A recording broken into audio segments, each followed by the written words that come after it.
This is another edition of the SNS Show podcast. Big thank you to everyone for tuning in today. I'm really excited to welcome a special guest to the podcast to break down the Eagles draft and what they do moving forward, and that's Zach Berman of The Athletic. Zach, thanks so much for joining us today. Really appreciate it. It's my pleasure. Thanks for having me on.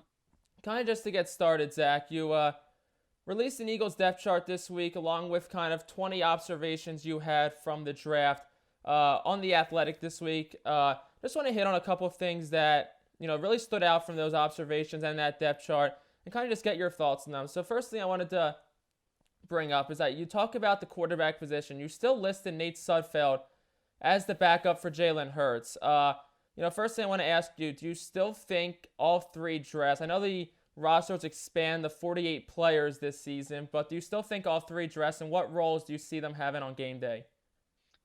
Yeah, so it's still a bit early for that. Obviously, they haven't even practiced yet. But looking ahead, my guess is at least early in the season, Nate Sudfeld would be the backup. Jalen Hurts would be number 3, and that all three would be active, and they would find ways to get Jalen Hurts on the field. Now, in terms of roles, if Carson were to go down, let's say week 1, my guess is that Nate Sudfeld would be in position to step in because of his background on the offense, because he knows the scheme, knows the personnel.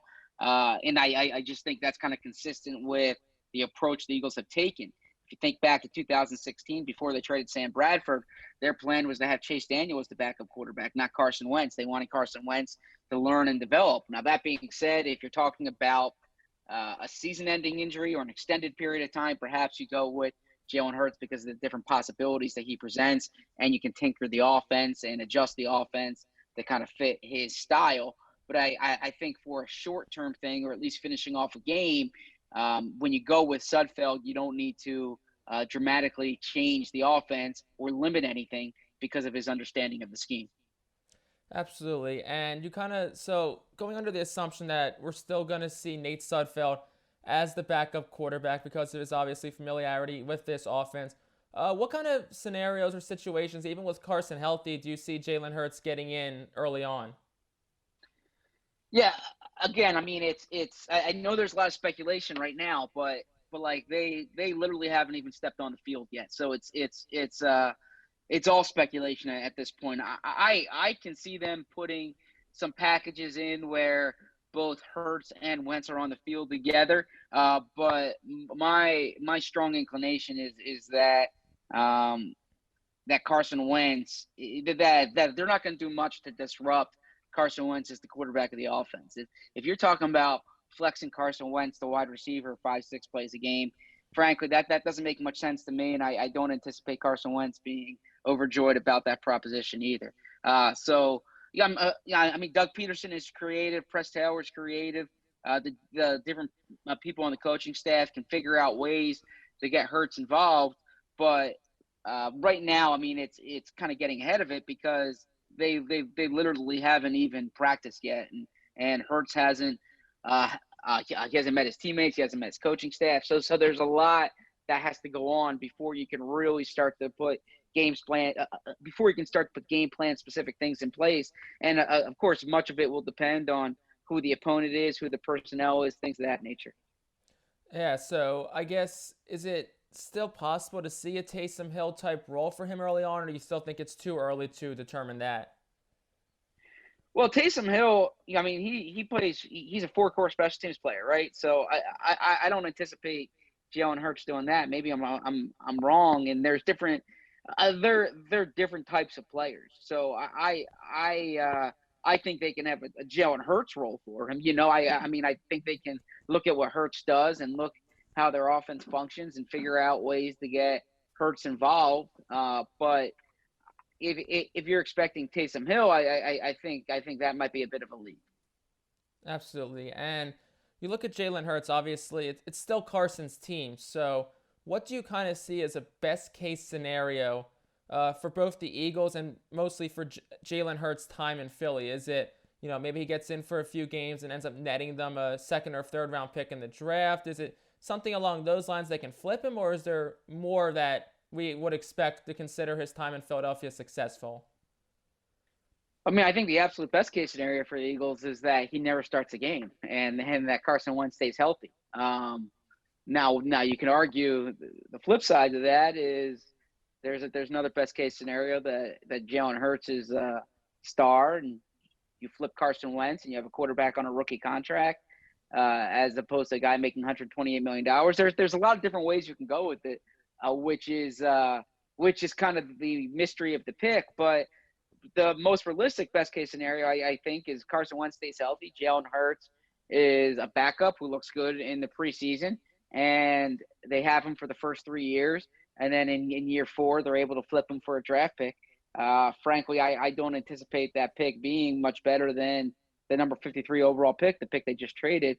And if they can get a first rounder for him, it probably means Hurts has been on the field and has played well. And in that case, you would probably consider keeping him. So again, like if you're talking about what they're going to do with Jalen Hurts in 2022, that's hard to predict, because think about where the Eagles were 3 years ago. I mean, they hadn't even won a Super Bowl yet. So so there's a lot that could happen. But if you were to say to me, what's the best case scenario? It's that Jalen Hurts never starts a game and Carson Wentz stays healthy. Could it be fair to compare the Hurts situation to kind of a Jimmy Garoppolo type situation where, Garoppolo did play a little bit when Brady was suspended, granted, but maybe that could be something the Eagles compare to. They find a quarterback needy team in 3 years from now, maybe flip him for a second round pick based off a limited sample size? Yeah, I mean, I think that would be a great scenario for the Eagles. But what happened there is, as you said, Garoppolo got on the field. I mean, he played during the suspension. He had good film. I think that certainly helped. And so it's going to take a coach really liking Jalen Hurts. But yeah, I think the Garoppolo comp in terms of drafting a guy in round 2 and then flipping him for a second round pick, I think is a good one. And you get that assurance that you have him as the backup quarterback. That being said, Tom Brady was obviously later on in his development. I think the Patriots were a better team when they drafted Garoppolo than the Eagles are right now. Awesome. And then kind of now flipping gears elsewhere on offense, another spot that, you talked about when you released your depth chart earlier this week. Wide receiver, you had Deshaun Jackson, Jalen Reagor, as the starters under the assumption that Alshon Jeffrey is still on the PUP list. Do you think Jalen Reagor can make an immediate impact on the outside? He better be able to, because really that's the centerpiece of their changes at wide receiver this offseason. And the reason they went with Rager is because they wanted an outside player who has speed. I think they were kind of obsessed with the type, so to speak, in that respect. But if Jalen Rager is not capable of playing on the outside, then I think that's a problem, because I think the big reason they went after him was for him to play on the outside. Now, perhaps early on, J.J. Arcega-Whiteside gets reps out there. But you spent the number 21 overall pick on Jalen Reagor. You wanted him because of that fit. So then you got to fit him in. And then kind of Jalen Reagor, Justin Jefferson. That was the big question. Obviously, the big theme has been Jalen Reagor fits the Eagles' scheme more. Do you see that as well, that Reagor probably is the better fit for the Eagles over a guy like Jefferson who put up big numbers this past year with Joe Burrow? Yeah, I don't, honestly. I think that you're trying to fit him into what, a wide receiving core that has Deshaun Jackson, J.J. Arcega-Whiteside, Greg Ward. How many of those guys are you confident are going to be on the team in 2022? Take the best player. If you think Jalen Reagor is the best player, if you think he's a better player than Justin Jefferson, that's your prerogative, and I don't think that's a far-fetched opinion. And certainly, if you're looking at certain traits and you're projecting upside, then yeah, I mean, make that the reason. But to say he's a better fit in the offense, I don't buy that. Justin Jefferson can play in any offense. Justin Jefferson's a good player, and to think that Justin Jefferson can only play the slot, I don't buy that either. Then again, the Eagles I mean, this is what they're responsible for doing, is making these decisions. And I think that it's fair to say Jalen Reagor has more speed and explosiveness on the outside than Justin Jefferson, just in terms of when you watch them play. But if you want speed, okay. But if you're going into this saying he's a better fit for the offense, I would really question that being the impetus for the decision.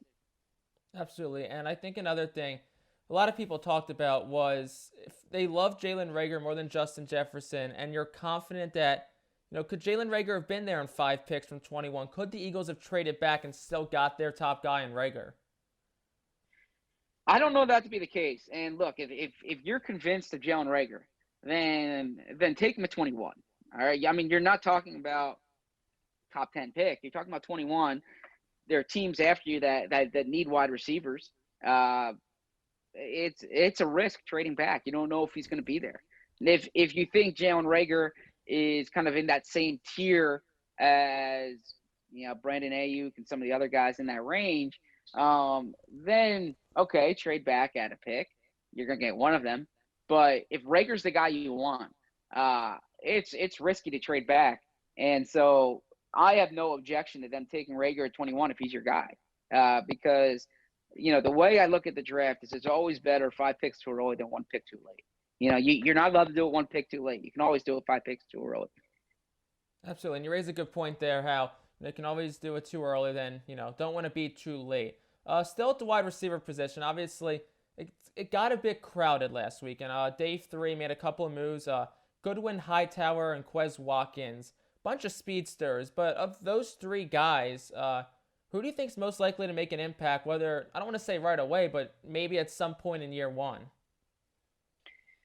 Well, Goodwin, I would say, based on just the track record, it's not going to be an adjustment for him to play in the NFL. That being said, he's only had, more than one. He's really only had one really good season in his time in the NFL. But he gives you speed. I think he can play the slot for you if you want that. So of those 3, I think Goodwin's kind of best positioned. Hightower has some juice. I like Hightower. I think that he does a really good job accelerating. That's what jumped out to me. But when you're talking about a 5th-round wide receiver, you're talking about a 6th-round wide receiver in the case of Watkins, like there's projection there. And if you're banking on it, then that's a risky approach. So of those 3, I would probably say Goodwin just because it's the cleanest transition. But I think what their plan was to take these lottery tickets and hope one hits. Absolutely. And obviously, taking it, handful of guys with the not expectation, more like the hope that one hits is probably, probably the way Howie Roseman and staff wanted to look at it. Now, I want to shift gears and talk about the defense a little bit, and specifically the linebacker position first. Definitely has been a bit thin. They drafted Taylor from Colorado in the 3rd round of the draft. So you can look at, corps that has, Nate Gary, TJ Edwards, Taylor. Do you think Taylor can step up right away and make an impact, or do you still think the Eagles maybe need to make some more moves at that position? It's a good question. I mean, I'd be surprised if Taylor is ready week 1. Now, there are attributes that he has that you look at and you say, all right, let's find a way to get him in sub packages. In particular, that speed. And I think he accelerates the ball. He can tackle.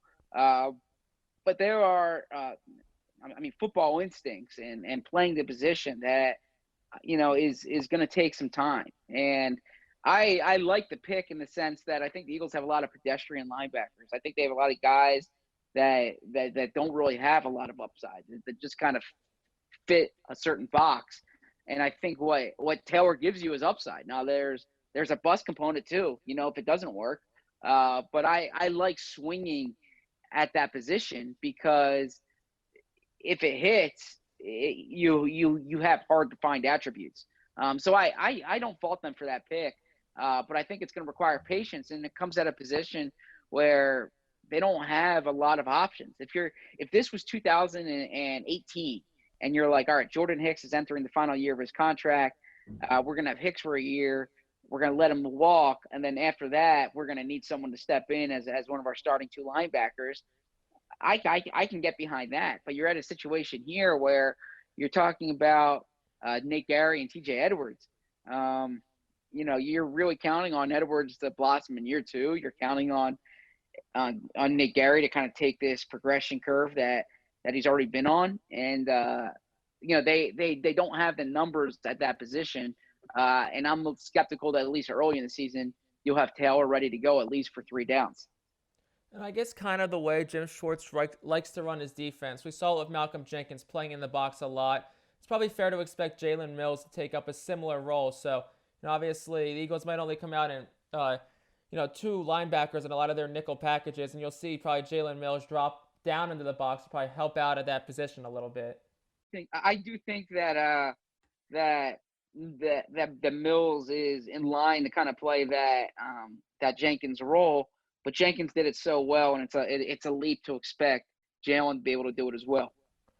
Absolutely. Now, we talked about Mills. He made the transition to safety. A safety that the Eagles took that I think a lot of fans are really excited about is Kavon Wallace, safety from Clemson. There's been comparisons to Brian Dawkins. Brian Dawkins, tweeted out, let the guy, let him be his own player. Let him be Kavon Wallace. Is that a pick you're excited about, and do you think he can make an immediate impact at safety? Yeah, so I like the pick. I like the player. I like the fit. There's a lot to like there. In terms of immediate impact, certainly potentially you're talking about him beating out Jalen Mills, Will Parks. I think at least early on you're going to have Mills and Parks kind of as your top 3 safety, in your top 3 safeties with McLeod. But I don't think that it's a situation where those guys can't be beaten out. But again, Wallace needs to get on the field. He's a 4th-round pick. I think he's a good player, but I wouldn't pencil him in right now as a starter early on. That being said, the fact that he has a lot of experience at Clemson, that was a terrific defense. So I can see him getting playing time eventually. I just think if you're talking about like a week 1 depth chart, I don't think you can put Wallace too high on it right now. Absolutely. And then one last thing I want to hit on before I let you go is some news earlier this week. Corey Clement came back for a 1-year deal. Obviously, running back rooms, I don't want to say overly crowded, but there's a lot of young talent in there. Obviously, you talk about Miles Sanders, looks like he's the 1. Boston Scott probably is the 2. Then you got Corey Clement, you got Holyfield, a couple undrafted free agents as well. Do you think Corey Clement has a chance of sticking around and having, the type of impact he made back in 2017? Yeah, so I really don't think that position's crowded enough. I think they need a little more experience in that room. This is a Penn State podcast. You know about how good Miles Sanders is and can be. And so you have Sanders really entrenched as the number 1, more so than any running back during Doug Peterson's time here. But after that, I thought Boston Scott looked good the last month of the season. I would probably want someone else there who has experience. If Miles goes down, can step in. Perhaps that's Corey Clement. It's been banged up the past 2 years. He needs to get on the field. You need to see how he looks physically, just because of these injuries the past 2 years. In terms of Holyfield, they signed Holyfield during the playoffs.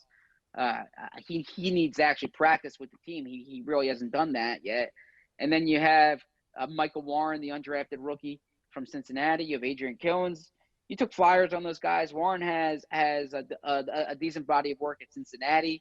But if you can sign like a Carlos Hyde type who has played, who can be a reliable number 2, who can almost give you what Jordan Howard did last year, then yeah, I think that would be intriguing. But as of now, I think Sanders and Scott are going to be on the roster. I think Clement has a shot, but and then one of the other 3 makes it as your 4th running back. But I think that's a position they can still add a veteran to. Awesome. Well, Zach, thanks so much for coming on today. Really appreciate you taking the time, and hope you're staying well throughout these tough times. Really appreciate it. Same to you. Thank you for having me on. Big thanks to Zach Berman for joining us on the podcast today. Really a lot of great insight on the Eagles draft and what they can do moving forward. Big thank you to everyone who tuned into the podcast today. Make sure you follow us on Twitter at PSUSS Show and stay up to date with our podcast on Spotify as well. And stay tuned as we'll be welcoming more guests onto the show that break down the NFL, NBA, and everything else in between.